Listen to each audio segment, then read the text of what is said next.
favorite new to you game. Favorite new to you game. And we're talking about what's happened over this past year, 2023. And I'm going to surprise you all with this one, maybe. There's several candidates I had for this. I'm going to be honest. I had one called Paris, fun Euro that has unique board designed like the city of Paris in a circle, different districts, unique mechanics, great Euro game.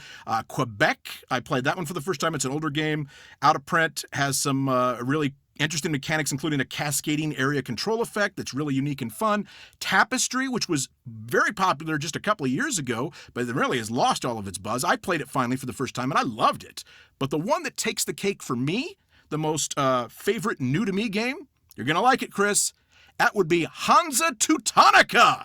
I only played it once, but oh my goodness, what a good game. That game was amazing. I had a lot of fun playing it, and it's thanks to you, man, because you brought this up, I believe, and suggested we use the character Hansa from the box to read our fan mail, and I remember seeing this and looking at the unappealing art, and whoever got to do the voice, the nails on a chalkboard voice for that guy, just makes me cringe, and I was like, I wrote this game off because of that, but shame on me, because this game was a blast. I don't own it yet, but it's at the top of my list. I don't know what it was about it. They're just interesting mechanics. It was new. It was different, even though it's old. Hansa Teutonica, that was my favorite new-to-me game this year. Daniel, what about you? Well, before we go to me, Andy, I think we need to check in on our mascot to see how he feels about this wonderful news. Hansa, did you hear that? Oh, yes, I did. I'm so excited that Andy enjoyed my game. I knew he would love it.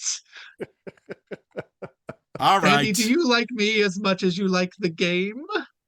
You know what? It is the giving season, so I'll just decline to comment. Oh, geez. Oh, that's the best thing I've ever heard you say. All right, thanks, Hansa. All right. Let's Well, get on love into fest it. continues. Yes. All right. Well, actually, I wanted to comment on Quebec. That was actually one of the first games I played when I was getting into the hobby, and I actually purchased it. But after a couple of years of it just sitting on my shelf, I finally had to let it go, and it's actually one of my big regrets. I'm really excited to play it again, and I want to give it a try. So you own it now, right, Andy? I do own it. I got it at the Gen Con consignment sale, garage sale, and it's fantastic. It really is. And the reason he got it is because I put it in his hands. I was like, hey, I think you will like this game. I played it. I played it for the first time a year or two ago at Kent's house, and I was like, "Wow, this is crazy! I've never seen anything like it before." And I was like, "I really liked it." And I almost took it home, but I already had a huge stack of games, and I was like, "Here, Andy, I think you might like it." And it was like $25. It was super cheap. It was a steal. It was a steal. And I found out it had never been played. Oh wow! It was unpunched and everything. Better. So that's awesome. Pretty cool. All right, guys. Well, the game that I played this year that was new to me, that's not a 2023 release, I thought was going to be my best game of the year because I thought it was a 2023 release. And that is Days of Wonder's Heat. It is the hotness this year. Everyone's scrambling to get it. And I got to play it on January 1st at our friend Ken O'Connor's house. And I fell in love with it. And we even played the basic intro scenario that I say you should never actually play. And I actually really enjoyed it. It has a really interesting card resource management, because you're actually managing your heat that's in your engine.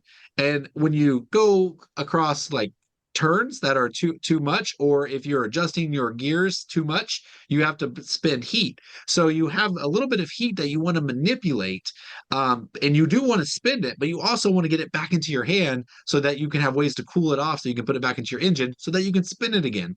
It's a really interesting just resource hand management deck building game. Not deck building, but deck management game. That's what I meant to say. More deck building than Arnak. Yeah, it might as well be Arnak. I mean, you probably shuffle your deck more than you do in Arnak. So There you go. So yeah, Heat was my game, new to me of the year. But honestly, it was so out of print for so long. I do feel like it was a 2023 release, and I was prepared to make the argument. But I checked Dice Tower's 2022 awards and actually won Game of the Year. So I didn't think I could pass it off as a 2023 game if it already won the 2022 Game of the Year. But I expected to win a Kenner Spiel de Jar in about 5 years. So keep an eye out for that. What was the name of that game again, Daniel? Heat. I just had to get it. You know, I it's have an funny, excuse to play this again. Welcome back, Andy. That's right. Yes. But yeah, we did play that Heat. I played it with Daniel actually at Father Ken's house, and then played it with him with all the extra added modules this last time. I gotta tell you, I didn't really care for the extra cards added to it, but I liked the different things that affected different parts of the track. I thought that was really cool because those you could plan for, and you could see, well, I better keep some heat because I'm going to run into this thing.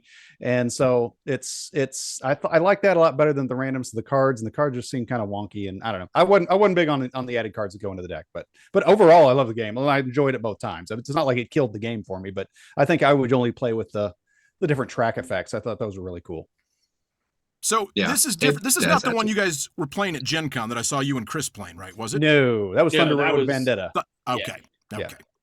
Yeah, no, I really enjoyed Heat as well. Like Daniel and I were talking about this today, kind of pre-production and kind of stuff like that. And the same way. Like I thought it was this year as well, because the moment it hits the stores, it's gone. Like it's just been in and out. So like we just recently been able to get a copy of it and finally play it. So I thought it was 2023 as well, but it's not. But yeah, I really like it. I am a long time Formula Day fan. I've talked many times about the board getting ripped apart, and I really love that game and stuff like that. But the Heat, it does a thing. The card management really adds a lot to it. I know when the first time we played it, we were talking about how I think Randy was the one that brought it up, that he thought Formula Day is still a better season game while Heat's a better one-off game. And immediately I was like, after a couple turns, I was like, oh yeah, 100%. I see what here. But even then, after now playing Heat a couple times, I think there's a possibility that Heat could be a better season game as well, based on adding some additional mechanics based on hand, from one, maybe have like a sideboard of cards you can pull in and pull out based on the track and stuff like that. So it's really good. I know I've talked about it a couple different times on board game relegation because it just keeps flying up the charts for a good reason. It's a good one. All right, well, I got to get to that one. I've got to do that at some point. Yeah, John, what do you got?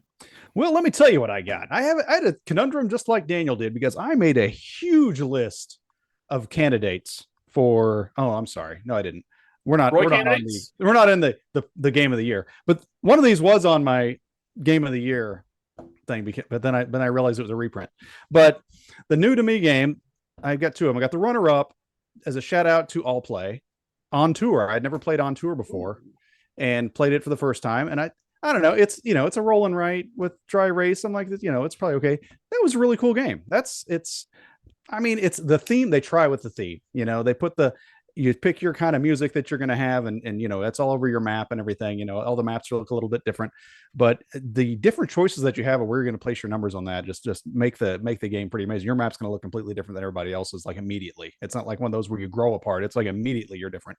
And so it makes your choices different than everybody else's choices. It's pretty cool. I really liked On Tour. It plays quick, really cool. That was one of my favorite new to me games. But the number one game was the one I got for Father's Day, which was Crossing Oceans. And that's the one. It was a reprint from like 2005, I think. And I'm not even a nautical guy, you know what I'm saying? It's like, I think it's just one of those games that, like Wingspan, it takes a theme and it so delves into it that, it almost generates excitement out of you, because they're so excited to make it. Because the ships that they have, for instance, in this game are so cool. They're all real ships.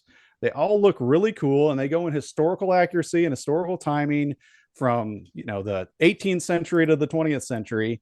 And it's all about European shipping, and it's also got the Titanic and stuff like that. It's all Europe centric about, shipping all over the world. And that sounds boring, but the way they do it is really cool. And it's for as kind of deep strategically game it is, it doesn't really play that long.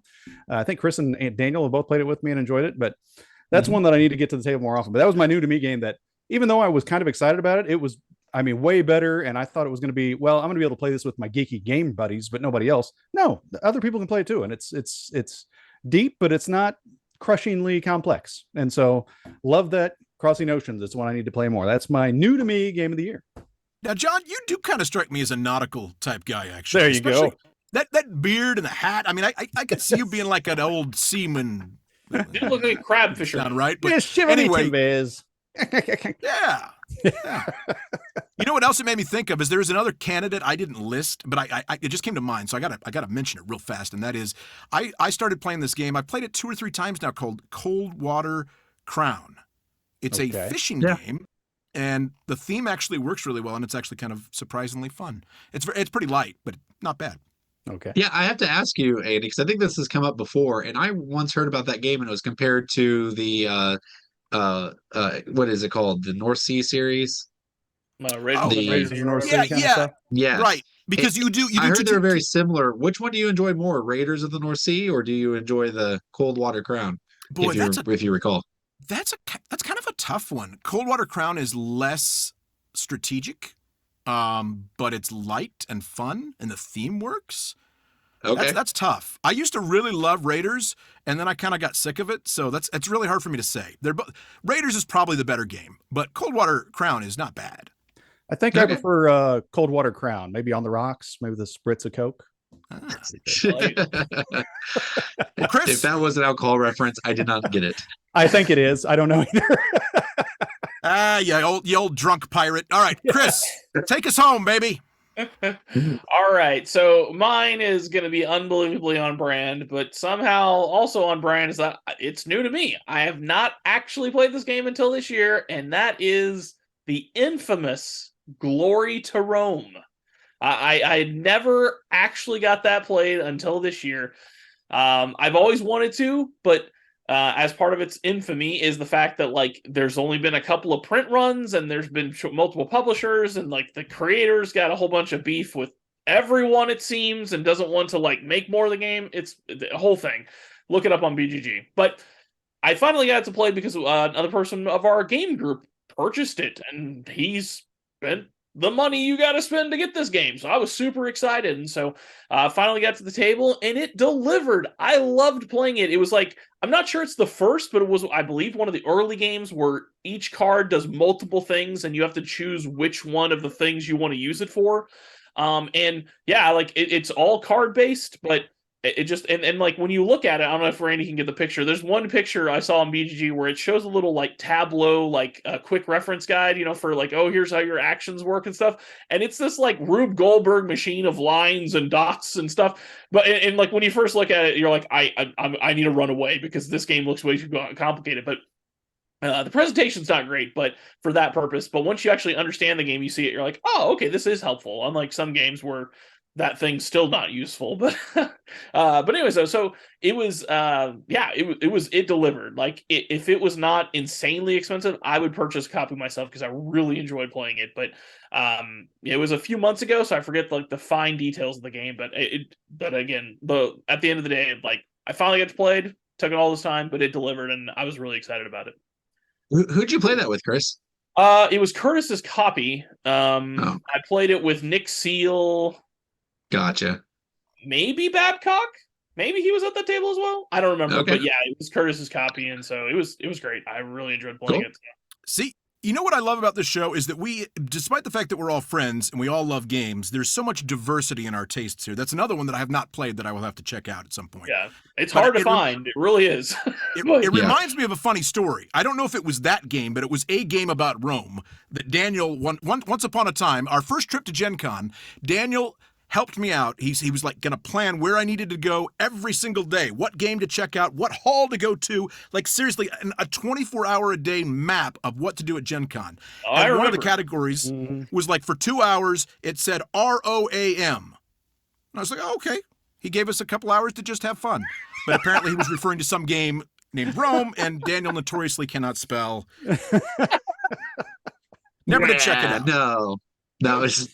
No, that was not the game I was referring to, but I do think you would have liked it. I actually, Chris, now that I know you played that game and enjoyed it, I need to play Matai and I with you. It's actually a follow-up to that game. The designer, sorry, I don't know his name for those of you who care about that stuff. He made a couple of games after that because he couldn't have the rights to Glory to Rome and the fiasco that it was. So he made a couple of games that were like inspired by Glory to Rome, and none of them really resonated. But Matai and I is geared towards 2 players, and a lot of people would say that that was the best correlation between the two. And it's a game I actually play with my wife a lot. Like it's our 2-player game that we sit down and play. So I should give that a try with you and see if you like it, because I did play Glory to Rome and it was fine, but Matai and I really resonated with me. Okay, yeah, I'd love to play. Let's get it done. Sounds great. I think the game you might have been referring to is Rome Rise to Power. No, I was literally trying to tell you to roam the hall. Really? Oh, really? Yes. Oh, I thought this has been an ongoing thing for forever. I really thought it was a game about Rome. Anyway, No, he you decided were to just actually give you free choice for a maybe few you moments. spelled it For a few ROME. moments. Maybe you spelled it Yes. ROME and you meant to ROAM. Maybe that's what it is. Maybe that's what it there was. you go. You got it. You got All it. right. Because yes, like Chris said, when you're planning out your Gen Con, you got to have some leeway. You got to have a little bit of time to look and square. And I put a lot of effort into that itinerary, and you did not use it. And I was offended. No, I wasn't that offended, but you should have used it. You would have had a better experience. I promise you. Yeah, but so honestly, this real talk here, Daniel. I feel like once you finally do get to a Gen Con, you're gonna realize that like having a plan like that, it just doesn't matter. Like you get in like 30 minutes and just poof, it's gone. It's not even worth trying. Now if you do actually have like events that you've signed up for and all that stuff, then yeah, you can do that. And by the way, I also don't suggest that. I did that with when I went to Origins, I think 1 year, and like I hated it, and I was just booked the whole time. But yeah, if you're like, I'm gonna go here, then I'm gonna go here, then I'm gonna go here, it's not gonna happen. See, Daniel, I can't take your suggestions seriously ever since I had the opportunity to walk away with a crokinole board, and you told me to take a bunch of little kids' games when I won the Secret Cabal game drawing at Gen Con. Yeah, and you know what? Your wife thanked me. She said, I'm glad you did not tell him to take that giant piece of wood home with him. Yeah, so that was before getting a crokinole board anyway, so just put off the inevitable. Yeah. That's all. Suck it. All right, what's next?